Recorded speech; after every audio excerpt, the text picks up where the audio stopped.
They thought I was broken. I let them think that. I let them see the filth on my skin, the ribs pressing through my torn tunic, the chains biting deep into my wrists. I let them watch as they tossed the others into the pit one by one, their bodies mangled beyond recognition. I let them see me sit among them, my breath steady, my eyes unblinking. I let them believe that silence was surrender. But it wasn't. When they dragged us to the fort, I had already lost everything. My family, my home, my freedom. I was nothing but a boy in chains, a prisoner of a kingdom that saw me as a threat simply for existing. And when the High Commander stood before me, his face twisted with contempt, his soldiers tightening their grips on their weapons, I realized something else. I was no longer afraid. I hated them. I hated them with a fire so deep it could burn through stone. These men who called themselves protectors, these so-called warriors of the Isle who followed orders without question, who killed without knowing why.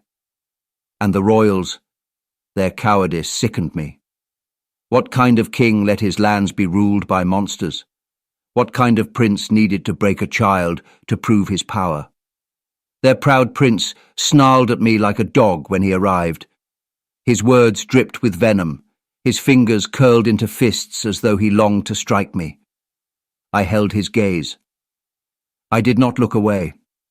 I wanted him to know that if I ever had the chance, I would carve his name into the stones of his own palace, a curse to be spoken long after his bones had turned to dust. The pit was dark, but I did not fear the dark. The pit smelled of death, but I did not fear death. What I feared, what I despised, was the laughter, the gloating, the way the soldiers averted their eyes when they tossed the bodies down to me. I counted every face. I memorized every name. One by one, they took them. They tortured them. They shattered them. And when the screams stopped, I was left alone with the corpses of those who had once fought to protect me. I should have cried. I should have screamed. But I did not. I sat with them, whispered their names, traced their wounds with my fingers so I would never forget. And I waited. When they dragged us north to the pass, I felt the shift in the air. The soldiers felt it too, though they would never admit it. The woods were watching, and so was I. When the attack came, I didn't flinch. The first arrow struck true, and the soldiers fell like wheat at harvest.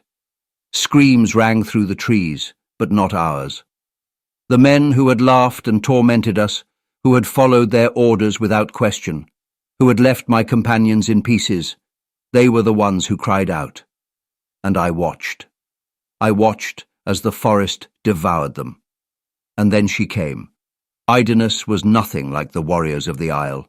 She did not wear armor, did not wield a blade, but she was more dangerous than any of them. With a single glance, she shattered my chains, not with steel, but with will.